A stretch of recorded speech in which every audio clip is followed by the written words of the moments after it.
Nous allons, pour Shabbat Shuvah, réciter une haftara qui est une des haftarot les plus connues, mais comme toujours, les textes les plus connus ne le sont que par ceux qui comprennent l'hébreu. Et malheureusement, la majorité des fidèles ne comprennent pas toujours l'hébreu, en tout cas complètement. Donc je voudrais simplement partager, elle est très courte la haftara, vous dire la traduction et des tout petits commentaires nécessaires pour comprendre ce texte que nous allons réciter dans toutes les communautés au monde. Ici, il y a bien une haftara qui est le même minhag absolument chez tout le monde, les Séfaradim, les Ashkenazim, les Thémanim, les Italiens, absolument partout, c'est l'haftara de Shuvah. Une haftara qui se récite toujours le Shabbat qu'il y a entre Rosh Hashanah et Kippour. Cette année, c'est Shabbat Shuvah Ha'azinu, mais c'est souvent Vayeler ou alors Nitzavim. En tout cas, cette année, c'est Ha'azinu. Et donc, je partage avec vous, si vous voulez bien, la traduction, si vous voulez bien être attentif. Reviens, ô Israël, vers l'Éternel, ton Dieu.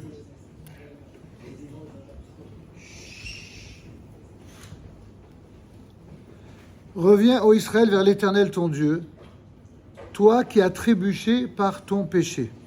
Vous avez bien compris, quand on dit reviens, ô Israël, c'est-à-dire que par la voix du prophète, Dieu s'adresse à la totalité du peuple d'Israël. Déjà, dans la démarche, comprenez le style. On ne s'adresse jamais à un juif pour lui dire tu as fauté. Quand on fait les tachanonim, vous savez, plusieurs fois par jour et surtout le jour de Kippour, quand on fait les tachanonim, on se frappe sur sa poitrine, on ne frappe pas sur la poitrine du voisin. Il n'est pas marqué Hashamta bagata gazalta. On dit Hashamnu baganu. Nous avons fauté, nous nous sommes rebellés, etc. Et on doit dire toute une liste de fautes dans lesquelles nous nous reconnaissons, même si en réalité, on n'a pas forcément fait cette faute-là, peu importe. Il y a une idée force ici, c'est l'idée de la solidarité de tous les juifs au monde, l'un vis-à-vis de l'autre. Il suffit qu'il y ait un seul juif qui faute d'une des fautes connues de la Torah pour que l'ensemble du peuple d'Israël puisse être touché. Et si l'ensemble du peuple d'Israël est touché par quelqu'un qui faute, ça devient mon problème. Vous connaissez, moi, quand j'étais enfant, j'ai grandi dans les lycées publics, les lycées de la République, n'est-ce pas? Là où j'habitais, il n'y avait pas le choix.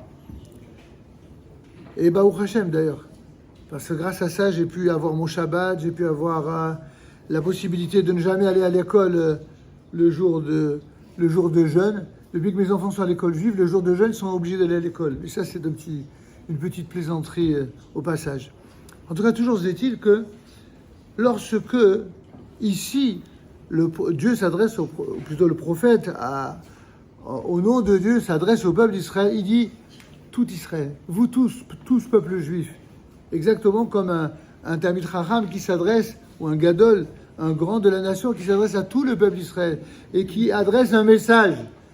Il n'est pas en train de viser l'un ou l'autre.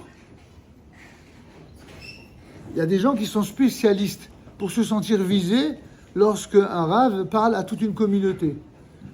Ça s'appelle des frustrés. Il y a des gens, quand ils se sentent visés, les anciens disaient celui qui se sent morveux, il se mouche. Mais les rabbins, ils ne sont pas là pour viser un en particulier. Jamais. Quand il s'adresse à tout le clan d'Israël. Exactement à l'image du prophète. Alors reviens. Ça veut dire fais teshuva. Vous entendez souvent les uns et les autres les appels à la teshuva. Mais à force de dire fais teshuva, je ne sais même plus si certains parmi ceux auxquels on s'adresse pour faire teshuva, s'ils savent même ce que ça veut dire teshuva. Le mot teshuva, qu'est-ce que c'est? Le mot teshuva, c'est le retour aux voies de l'origine. C'est-à-dire à ce qui est à l'origine de tout, c'est-à-dire Dieu. C'est ça le premier sens du mot teshuva. Le mot teshuva, ça signifie également réponse. Il y a des she'elot ou tshuvot, il y a des questions, il y a des réponses. La teshuva, en vérité, avec un tav majuscule, c'est la réponse à toutes les questions, à toutes les problématiques qu'un juif est amené à rencontrer dans son existence. Soit il veut tourner le dos à Chas v'Shalom, à Dieu, et donc aux réponses que sa vie lui pose, et à ce moment-là, il n'aura pas la réponse. Soit au contraire, il accepte avec humilité de s'inscrire dans le sillon de la volonté divine, dans la sainteté de la volonté divine de la Torah, et alors à ce moment-là, il aura la réponse. Il aura les réponses, parce qu'il n'y en a pas qu'une, évidemment. Mais collectivement, la teshuva, hein, c'est la réponse de toutes les réponses. Munissez-vous tous de supplications et revenez auprès de Dieu. Dites-lui, oh, pardonne-nous toutes nos fautes et prends seul le bien en considération. C'est exactement ce que chacun d'entre nous sommes quand on parle aux autres. Qu'est-ce qu'on a envie que les autres, ils pensent de nous? Que le bien. On n'a pas envie qu'ils pensent du mal de nous. Même si on sait qu'on n'est pas forcément tous des saints au sens le plus élevé, on a tous des qualités et des choses qui sont moins des qualités.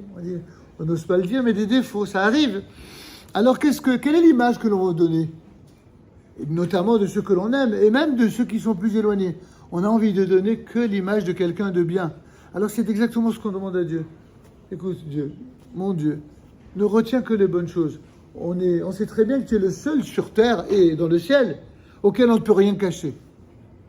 Quelqu'un, il peut se cacher par rapport à un brigand, par exemple, un bandit, il peut se cacher pour mieux faire tomber dans un traquenard un voyageur, un visiteur. Quelqu'un peut se cacher dans les affaires. Beaucoup de gens. Mais de qui on peut se cacher? On peut se cacher des hommes, on ne peut pas se cacher de Dieu. C'est pas la peine de faire semblant.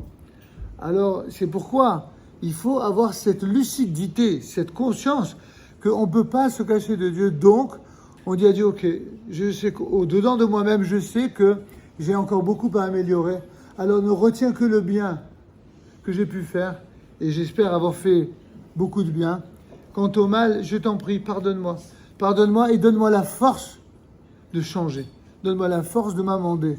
Et de même que je regrette aujourd'hui devant toi ma faute, eh bien, donne-moi la force de changer vraiment. Pas une intention de changement, mais une réalité de changement. Nous voulons acquitter les sacrifices que nous te devons par l'expression sincère de nos lèvres. À quoi c'est fait référence? Autrefois, quand on parlait des sacrifices, il s'agit des sacrifices animaux. Et ici, on parle tout d'un coup de quoi? Nous voulons acquitter les sacrifices que nous te devons. Ça veut dire qu'on te doit des sacrifices, mais on ne les a pas assumés. On ne les a pas acquittés par l'expression sincère de nos lèvres. Nos maîtres y ont vu dans ce verset le fait que lorsque quelqu'un prie de tout son cœur avec ses lèvres, eh bien, les prières constituent, surtout lorsqu'il n'y a plus le temple de Jérusalem en fonction, ça constitue le sacrifice. Il y a deux choses qui constituent le sacrifice depuis qu'il n'y a plus de sacrifice. Il y a les prières et il y a aussi les efforts, les combats que l'on mène et malheureusement, que Dieu vous en préserve, les souffrances que l'on subit. C'est ça les sacrifices. On les accepte. On ne se rebelle pas contre Dieu dès qu'il y a un petit truc de travers, non. Quand on a un problème, on dit « kaparat avonot ». C'est comme ça que réagit quelqu'un de pieux. Si j'ai une épreuve, eh bien que Dieu me pardonne et que ce soit pour le pardon des fautes. Si vous voulez avoir la gentillesse de fermer la porte parce qu'il y a du bruit dehors. Merci beaucoup. Nous savons maintenant que Achour ne peut nous être d'aucun secours. Nous ne monterons pas plus sur les chevaux égyptiens. Nous n'appellerons plus nos dieux ce qui n'est que l'œuvre de nos propres mains. Ça, c'est la première des teshuva et la plus grande qu'il faut faire pour un juif. C'est tourner le dos. Dans le même temps, on va vers Dieu, mais on doit tourner le dos à toutes les fausses divinités. Alors, c'est quoi toutes les fausses divinités? Tous ceux que l'on place au-dessus de Dieu. Il y a des gens pour qui, qu'est-ce qu'il peut y avoir plus important que Dieu? Si vous demandez la question à toute personne normalement constituée, qui a un temps soit peu la foi, bien sûr, il va vous dire, mais non, il n'y a rien de plus important que Dieu. Mais pourtant, il y a beaucoup de gens qui théoriquement et intellectuellement vous disent qu'il n'y a pas plus important que Dieu, mais dans leur vie de tous les jours, c'est faux. Dieu, il le laisse au rencard. Pour eux, il n'y a rien de plus important que les copains, ou rien de plus important que l'argent, ou rien de plus important que le business, ou rien de plus important que les loisirs, ou rien de plus important que le farniente, etc., etc. La liste, et bien sûr, elle est remplie. Il y a des gens qui placent des priorités au-dessus de Dieu. Alors, on vient et on dit, la première façon de faire teshuva quand on s'adresse à Dieu, c'est que, ça y est, j'ai compris le message, j'ai compris par des épreuves, j'ai compris par l'étude, j'ai compris par des complications dans la vie. Je place Dieu à la place qu'il a véritablement au-dessus de tout. Et tout ce qui est en dessous, je le laisse secondement, à la place seconde, voire beaucoup plus éloignée. Mais nos dieux, ce qui n'est que l'œuvre de nos propres mains. Vous savez, il y a des pays connus où, au sommet de leur monnaie, ils vous disent « In God we trust ». Vous avez entendu parler de ça, n'est-ce pas? nous avons confiance en Dieu, nous avons la foi en Dieu. Imaginez lorsque un pays, quelles que soient par ailleurs ses vertus ou ses qualités, vous dit que la foi en Dieu, où est-ce qu'ils la mettent? Ils la mettent sur le dollar. Ça vous donne immédiatement c'est quoi Dieu pour eux. Ça vous donne une idée de qu'est-ce qui est Dieu. C'est la même chose. Il y a beaucoup de gens, pas besoin que ce soit le dollar. Hein. Il y a des gens pour qui l'argent, l'or, l'euro, c'est Dieu. C'est au-dessus de tout. Il n'y a plus important que cela. Toi seul, tu peux offrir l'amour à l'orphelin que nous sommes. Je, dit le prophète, je les guérirai de leurs errements. Pourquoi il dit ça?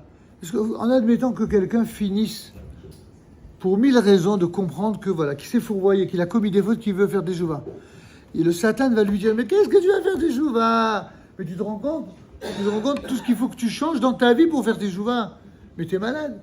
Tu vas pas remettre en question ta vie, et ton kiff, et tes amusements. Ça, c'est ce que le Satan va dire dans la tête de chacun. Et on lui dit, et là, le prophète dit, non.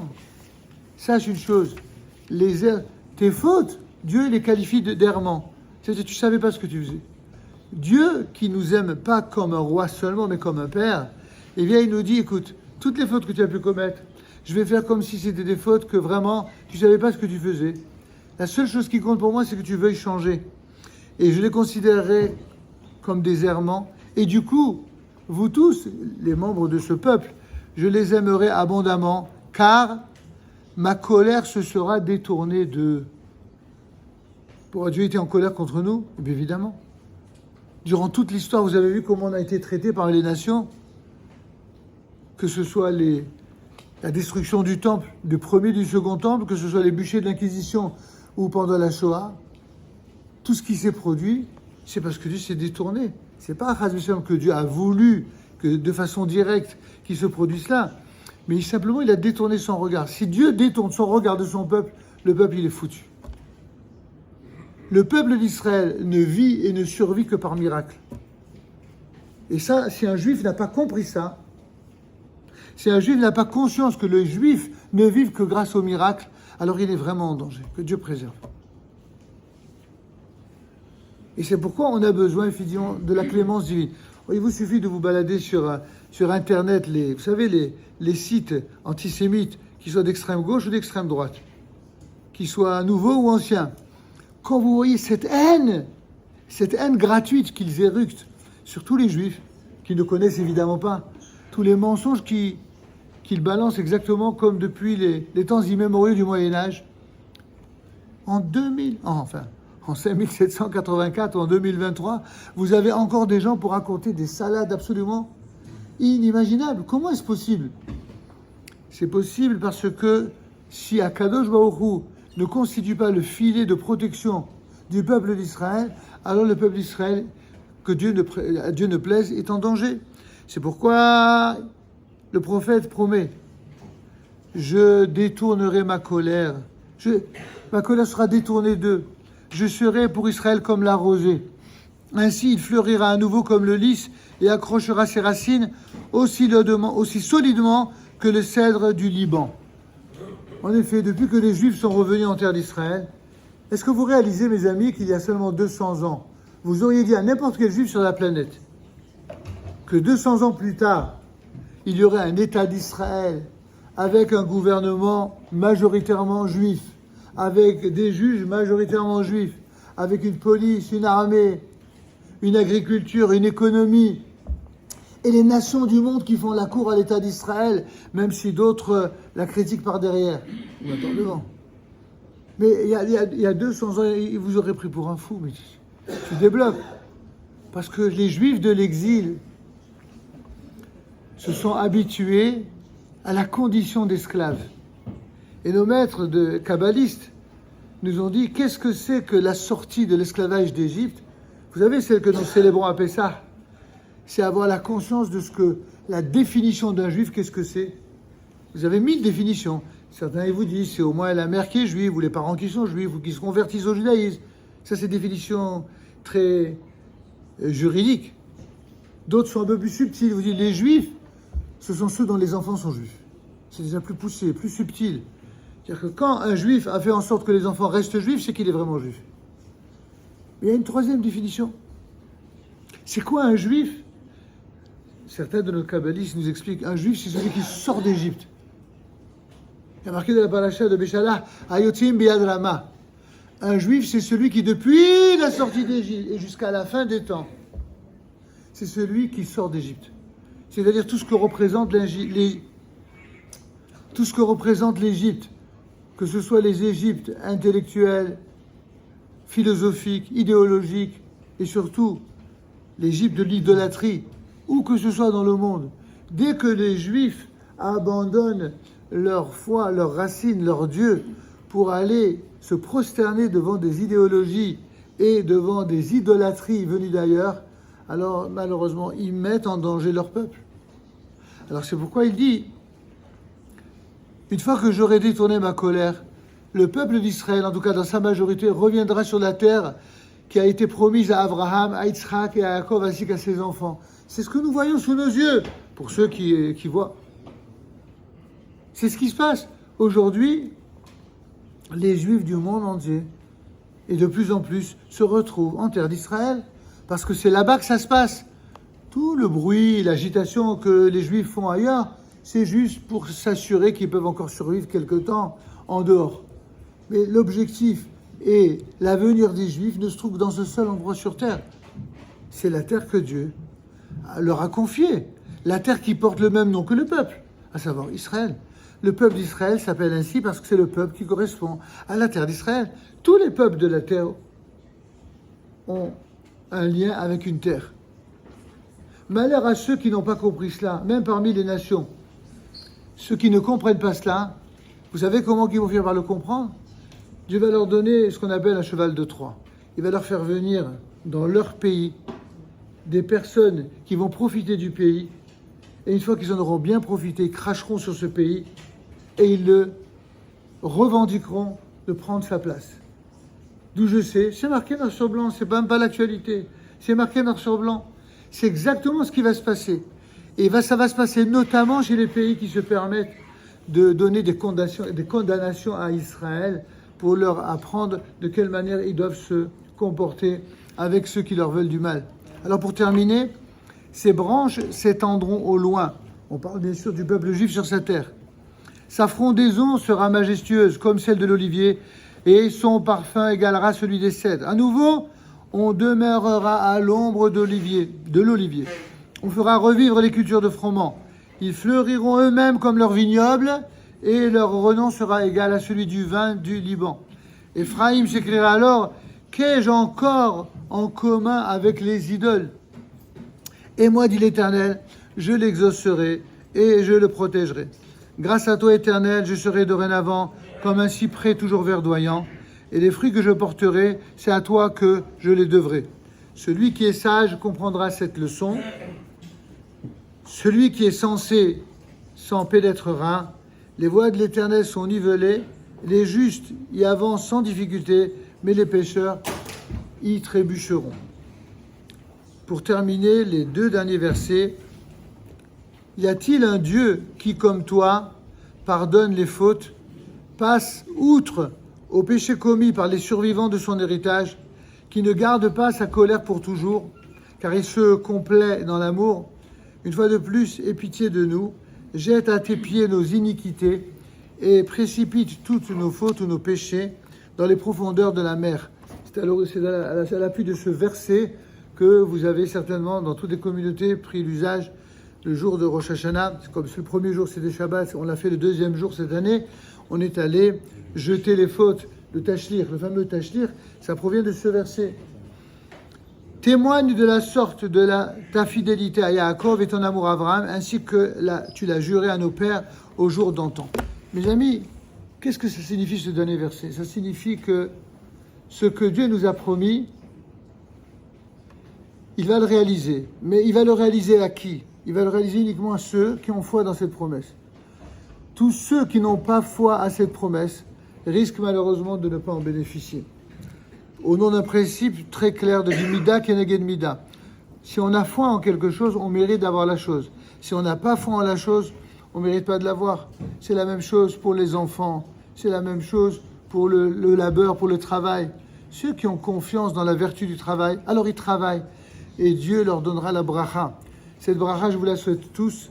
Et rappelez que Monsieur Hanou, dont nous avons rappelé hier l'essentiel de ce qui le caractérisait, c'est-à-dire un homme qui était à la fois un homme de principe, un homme de caractère, mais aussi un homme d'humour, eh bien, a laissé derrière lui des enfants, mais aussi beaucoup, beaucoup d'amis et des membres de la famille qui ne l'oublieront jamais.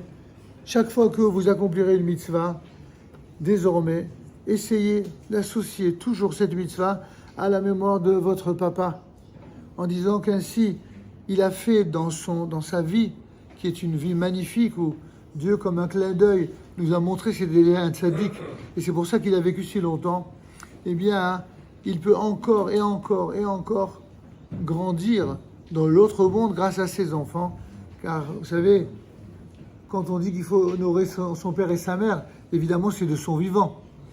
Mais cette mitzvah, étrangement, c'est l'une des rares mitzvot qu'on continue à accomplir même quand les parents ne sont plus vivants. Comment on respecte la mémoire des parents lorsqu'ils ne sont plus? Bien sûr, la première année, c'est le Kaddish, la Hashkavot, c'est l'anniversaire chaque année, mais c'est également toute mitzvah que vous ferez pour l'élévation de sa mémoire. Certains font le Kaddish, d'autres font des cours à la mémoire, d'autres même offrent des livres à la mémoire. Tout ce que vous pouvez faire pour élever sa neshama, c'est quelque chose qui sera une source, mamash d'élévation de son âme, que Dieu fasse que Akadosh Baruch Hu l'accueille, et ce sera certainement le cas avec le Rosh Hashanah, parmi les tzaddikim, Amen, Kini Ratzon. Rabbi Yochanan ben Zakkai אומר Akadosh Baruch Hu, לזכות את זה לפיכך ירבה להם טוב של שמה, אמר חפש למען זכות הדין תורה, וידיר קדיש על ישראל.